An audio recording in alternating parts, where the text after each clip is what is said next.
لو أنتِ بقى من عشاق القهوة ما ينفعش يعدّي عليكِ شهر رمضان من غير ما تعملي التحلية الرهيبة دي، بجد حلوة أوي. زي ما أنتم شايفين كده هنجيب أي نوع من البسكوت هنكسّره بالشكل ده، وهنجيب بقى ربع كوباية من اللبن، هاضيف عليها رشة بسيطة جدًا من القهوة سريعة الذوبان اللي هي النسكافيه، وآخد بقى الخليط ده أضيف بس منه معلقة صغيرة على كل طبق يعني فيه بسكوت.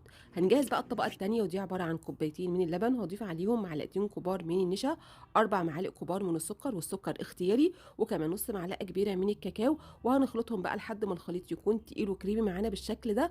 هنضيفه في الكوبايات وعلى ما نجهز الطبقة التالتة، ودي عبارة عن كوبايتين من اللبن عليهم 4 معالق كبار من السكر، معلقتين كبار من النشا، ونص معلقة كبيرة من القهوة سريعة الذوبان اللي هي النسكافيه، وهنرفعهم على النار لحد برضه ما الخليط يتقل معانا ويكون كريمي. هاضيف الطبقة التالتة على الطبقة التانية وندخلهم بقى التلاجة شوية.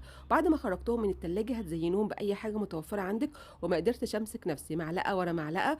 ولو عجبتكم الفكرة ما تبخلوش بقى على اختكم بلايك، وباي باي.